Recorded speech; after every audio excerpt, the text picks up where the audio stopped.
discutido a respeito desse assunto no parlamento. E para aprofundar o assunto, nós estamos em contato agora com o deputado Mendonça Filho, que é deputado do União Brasil de Pernambuco, e vai conversar com a gente um pouquinho sobre a PEC da Segurança Pública e também outros projetos que chegam à Câmara Federal para serem analisados depois da mega operação contra o Comando Vermelho no Rio de Janeiro. Deputado, a pergunta para o senhor é, aqui o ouvinte, o assinante quer saber, o que nós precisamos mudar na legislação brasileira para dar mais instrumento para a justiça, para a polícia, para os envolvidos na segurança pública colocarem bandido na cadeia, porque o cidadão está cansado de ver o criminoso que é preso 11, 12, 13 vezes e ele não fica preso. Essas lideranças do crime organizado precisam ficar na cadeia. Os países que venceram a segurança pública botaram bandido na cadeia. Há algum projeto que muda esse quadro aí no curto prazo? O senhor vê a possibilidade de alguma mudança nessa situação da reincidência criminal? Muito bom dia, seja bem-vindo ao Jornal Gente. Obrigado, bom dia, Pedro. Bom dia, Cláudio Humberto, Sônia, Thaís, prazer estar com vocês. Não é uma coisa tão simples, Pedro. Eu diria que é um problema bem complexo, multifacetado, envolve aspectos legais, constitucionais, envolve aspectos culturais. Eu acho que a cultura brasileira é uma cultura muito, eu diria, tolerante com o crime, infelizmente, eu tenho que dizer isso, né? A cultura das nossas instituições também, o funcionamento e o arcabouço que estrutura o funcionamento da área de segurança pública, dos operadores de segurança pública, é frágil, muitas vezes isolado, cada um trabalha por conta própria, sem nenhuma conexão, integração, cada um por si, né? E, finalmente, a gente também tem, do lado do judiciário, um funcionamento absolutamente, eu diria, distante da realidade. Então, eu vou citar aí 2 exemplos objetivos. Ainda ontem tivemos aí o episódio, antes de ontem, melhor dizendo, de uma jovem que foi morta com um tiro na cabeça, um assaltante em São Paulo, ela, com o pai e com o namorado. Um assalto assim, meio que pode-se dizer despretensioso. 2 bandidos de moto chegaram lá, ela saiu com um spray de pimenta, usou o spray contra o bandido e levou um tiro na cabeça. Então, esse é o retrato daquilo que acontece, infelizmente, de norte a sul do país. O bandido que atirou, que assassinou a jovem, ele, se condenado, e espero que seja condenado, vai passar muito pouco tempo na cadeia. No Brasil, se condena um homicídio, um latrocínio de 20 a 30 anos. Se vai se cumprir de pena efetiva, trancado, como se diz no jargão popular, talvez 4, 6 anos. Isso não acontece em canto nenhum do mundo. Recentemente tivemos um outro episódio em São Paulo. Um piloto e um copiloto com um avião com 400 quilos de cocaína foi apreendido. Com 24 horas, tanto o piloto como o copiloto foram liberados pela justiça. O juiz entendeu que os procedimentos adotados foram incorretos.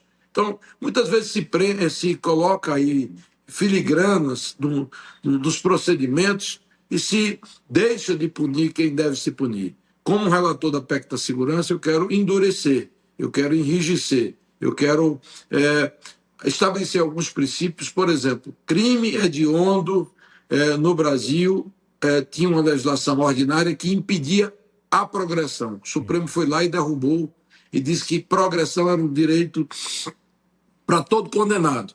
Eu acho que é um erro, um equívoco tremendo por parte do Supremo Tribunal Federal. Então, nós vamos colocar no texto constitucional que crime hediondo não terá direito à progressão. Eu acho que a gente precisa mudar isso e avançar também na reestruturação do funcionamento das polícias, para que elas possam, eu diria, ter mais força. O espírito original do governo Lula era de concentrar poder a nível federal, por meio do Ministério da Justiça e Segurança. Outro grande erro. Nenhum país continental no mundo você atua na área de segurança pública que não seja de forma descentralizada. países continentais como a Austrália, como o Canadá, Estados Unidos, ou federações como a Alemanha, todos esses países aplicam a atuação policial ou no nível estadual ou no nível local, ou seja, municipal. Então, a gente está caminhando na direção inversa. E eu vou reposicionar o texto para que a gente, ao invés de ter uma centralização em Brasília, um comando a partir de Brasília, a gente tenha integração. Respeito o governo federal, tem boas polícias federal e PRF, mas não dão conta desse desafio gigante que é combater a violência que, infelizmente, toma conta do país. Deputado, muito bom dia, bem-vindo aqui ao nosso programa. O senhor é relator da PEC da Segurança Pública, que é um tema, como o senhor mesmo disse, muito complexo, né? E nele reside, nesse projeto, nessa proposta, reside a esperança de muitos brasileiros, né? O senhor que tem muita experiência, muita clareza dessas coisas, tem noção disso, dessa sua imensa responsabilidade.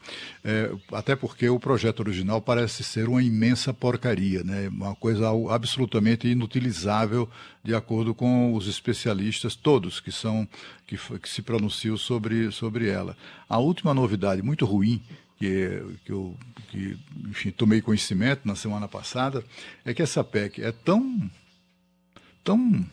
eu nem sei classificar isso, nem vou classificar, mas assim, não trata de organização criminosa, por exemplo, né? Tanto assim que o mesmo governo que propôs a PEC, lançou desesperadamente em busca de holofotes nessa questão da mega operação aí das polícias do Rio de Janeiro, um projeto antifacção. Como assim? Não tem uma PEC? Por que o combate a facções não está na PEC, né? O que confirma que, de fato, a PEC nem sequer tratou disso, né? Era apenas uma tentativa malandra do governo de dar um golpe de mão ali e tomar o controle da segurança pública ou a autonomia dos estados. Então, eu queria saber isso do senhor, porque há tantas coisas complexas envolvendo segurança pública, né? A partir, por exemplo, das audiências de custódia, que foi uma coisa que não passou pelo Congresso, foi imposta à sociedade pelo Conselho Nacional de Justiça e hoje é responsável, aliás, até o próprio ministro Lewandowski, que inventou isso, vive celebrando o fato de que as audiências de custódia solta metade das pessoas, dos presos, inclusive em flagrante, que são levados à justiça, ao juiz, né? A PEC vai mexer nisso porque, assim, não é possível, não é absolutamente possível ter qualquer expectativa de punição de bandido com audiência de custódia do jeito que está sendo feita no Brasil, né? Queria que o senhor falasse sobre isso, que tipo de esperança podemos ter de que o seu substitutivo, né, o seu relatório, vai limpar essa proposta muito ruinzinha do governo e fazer alguma coisa decente mesmo em atendimento à expectativa de todos. Bom, Cláudio, eu acho que você está certo, a sua crítica é absolutamente pertinente. Se há um mérito do ponto de vista dessa PEC, é o fato de ter aberto o debate e proporcionado a oportunidade para que o Congresso possa, de fato, mergulhar num tema que é de primeira necessidade, de primeira demanda para a sociedade brasileira. Então, eu vou fazer de um limão uma limonada, transformar um texto que era, no meu modo de ver, superficial, não impactava e não impacta absolutamente nada, apenas piora, porque concentra poderes nos operadores da área de segurança pública a nível federal e desprestigia a ponta, os estados que têm maior responsabilidade. Só para reforçar esse argumento, 80% dos investimentos na área de segurança pública vem dos estados. A União contribui com apenas 12%, ou seja, não dá para você inverter uma lógica quando sequer na área financeira a União contribui com muito. Você criticou, e com razão, a chamada audiência de custódia. O princípio constitucional, os princípios constitucionais, eles são macro, evidentemente que eu não posso detalhar aquilo que é próprio de legislação ordinária, mas pretendo sim atacar essa questão da chamada porta giratória, como no jargão da justiça e da polícia se classifica. Prende e solta, o sujeito passa pela delegacia, audiência de custódia e volta para a rua para praticar crime. E só é pego para uma medida mais dura, talvez uma prisão de alguns meses, talvez alguns poucos anos, quando comete um crime bárbaro e choca a sociedade. Então, a gente tem que acabar com isso. Evidentemente que o critério a ser adotado, para mim, é da reincidência delitiva, porque muitas vezes o cara pega uma vez, faz uma audiência de custódia, é liberado, a segunda, a terceira, tem casos de 20, 30 vezes. Isso é inaceitável. Então, do ponto de vista de princípio constitucional, estamos avaliando de que forma a gente pode atacar essa maldição, que é justamente uma atitude sempre muito benevolente com quem trata, vamos dizer, a sociedade brasileira de forma perversa, os criminosos que, infelizmente, estão tomando conta do país. Ô Sônia, antes da sua pergunta, só queria lembrar aqui para o deputado e para quem está ouvindo que o ministro da Justiça, Ricardo Lewandowski, votou a favor, quando estava no Supremo Tribunal Federal, desta tese mencionada pelo deputado a respeito da progressão de pena para quem pratica crime hediondo, reconhecido por maioria naquele julgamento da súmula 26 do STF. Dentre os ministros que votaram nesse sentido, está também o voto do ministro Ricardo Lewandowski, que hoje é ministro da Justiça e é muito bravo, né, nas entrevistas, mostra ali pulso firme, mas tomar medida mesmo contra o crime organizado, é esse o histórico que ele tem lá do Supremo, viu, Sônia? Pois é, Pedro Campos. E quando a gente fala em segurança pública, deputado, seja muito bem-vindo ao nosso programa. Obrigada por estar aqui, respondendo aqui ao nosso participar da grande mesa de debates que é o Jornal Gente, porque hoje a segurança é a preocupação número 1 do brasileiro, deputado. Todas as pesquisas de opinião estão revelando isso. Não é só no Rio de Janeiro, não é só na região amazônica, quer dizer, o Brasil inteiro está preocupado com isso. E quando a gente fala em segurança, a gente inevitavelmente precisa falar do debate da questão da maioridade penal. Aqui na Europa, por exemplo, 13 anos no Reino Unido, aqui na França, 13 anos, a pessoa já pode ir para a cadeia, e a Suécia está mudando, endurecendo aí suas regras em questão da maioridade penal, deve fixar em 13 anos também. Há países que até, assim, mais novos, as pessoas precisam responder aí por crimes hediondos, crimes muito bárbaros. Como é que o senhor vê isso tramitando no Congresso Nacional? Por que esse debate não vai para frente? Bom, Sônia, primeiro eu concordo com você. Eu acho que mais uma vez, o tratamento inadequado, errado, por parte de boa parte da esquerda brasileira. Eu diria a totalidade da esquerda brasileira entende que a redução da maioridade penal é um erro. Eu entendo justamente o inverso. Eu acho que a gente tem um quadro do Brasil onde muitas vezes jovens de 17 anos, 16 anos, cometem crimes bárbaros e que são tratados como apenas um delito de pequeno impacto, né? E eu, sinceramente, defenderia e defendo ainda, mantenho essa posição, a redução da maioridade penal.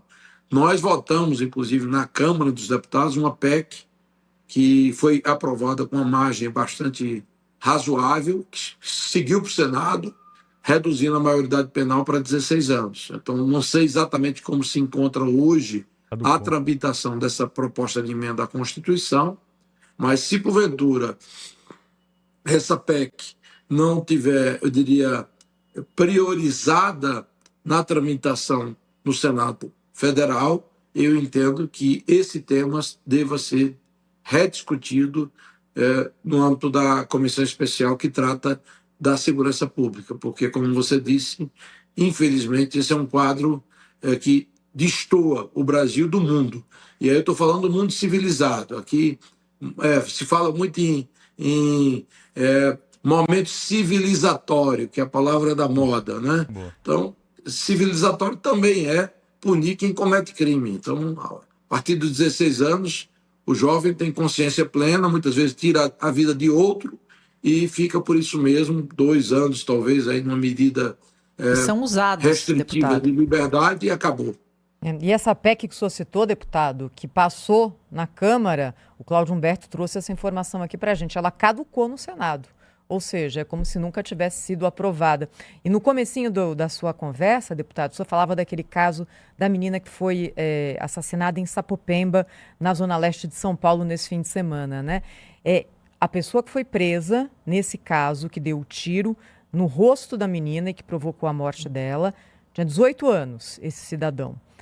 Uma vasta ficha antes dos 18, ou seja, chegou à maioridade já ali tendo passado por uma longa escola do crime. Então também aqui é mais um argumento que acho que corrobora com essa tese. Mas o que eu queria perguntar para o senhor, deputado, sobre a PEC da segurança, ela está muito aberta agora, né? O governo federal mandou no começo do ano e queria centralizar o poder nas mãos da União, os governadores se insurgiram e depois da operação policial no Rio de Janeiro, o assunto volta com muita força no Congresso Nacional.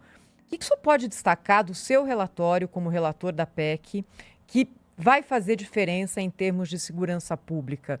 Porque me parece que a discussão agora está muito aberta e se fala de lei antiterrorismo, redução de maioridade, blá, blá, blá, mudança no Código Processual Penal para que as pessoas fiquem mais tempo presas. Mas isso está na PEC da segurança, deputado? Não, Thaís. Você tem que ter muita clareza que PEC, como se sabe, é proposta de emenda à Constituição. Então, é texto constitucional. Ele não vai no detalhe.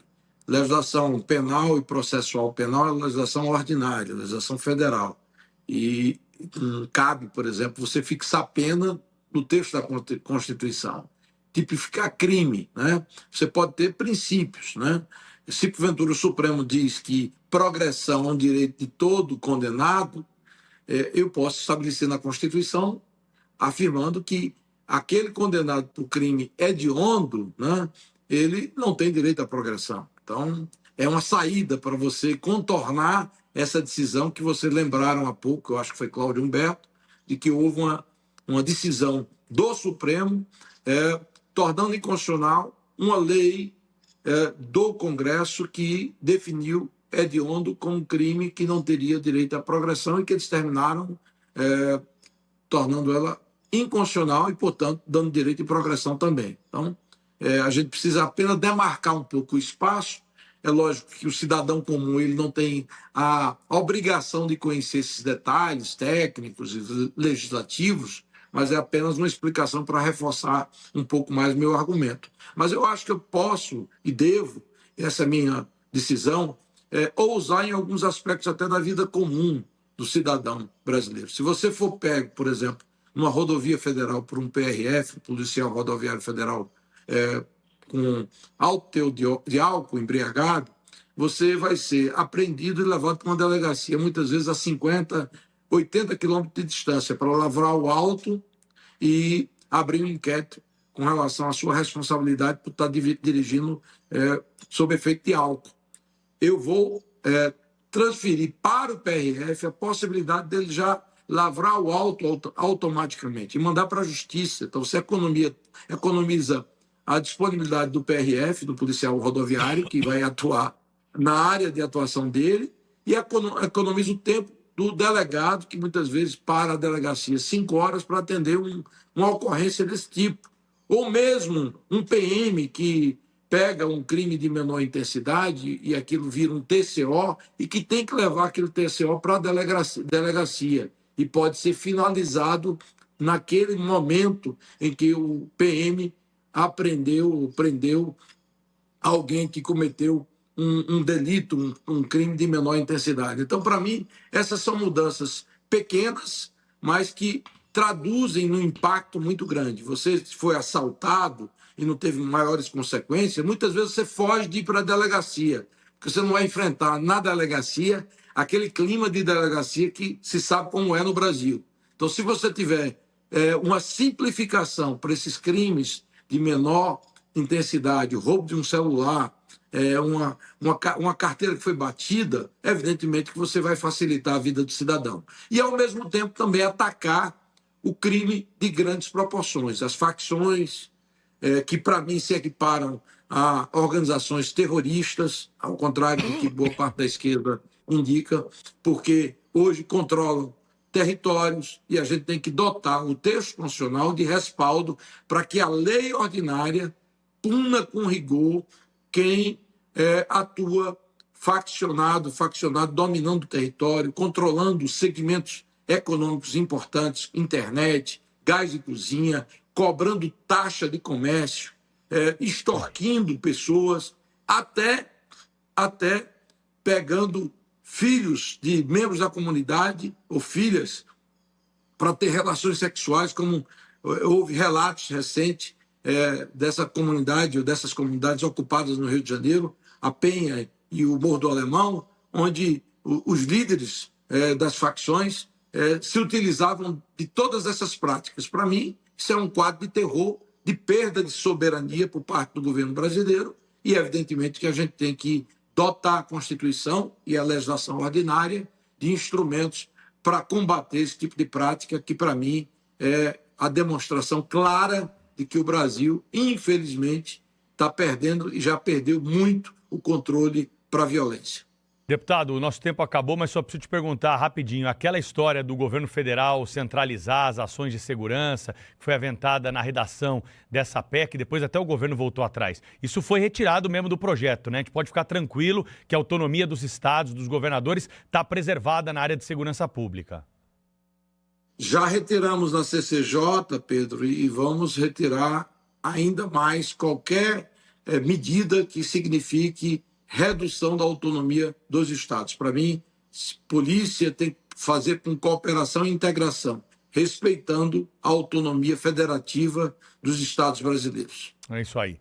Deputado Mendonça Filho conversou conosco, ele é o relator da PEC da Segurança Pública, assunto que está na ordem do dia. Olá, hein, deputado?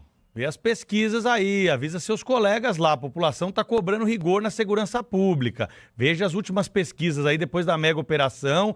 Isso sim é democracia, vontade da maioria. Eles estão cobrando ações duras contra o crime, é isso que a gente espera, está cobrando aqui do parlamento, e o espaço está aberto para os parlamentares se comunicarem com a população aqui pelo Jornal Gente. Um grande abraço e bom trabalho para o senhor. Muito obrigado, Pedro. Bom dia para todos vocês.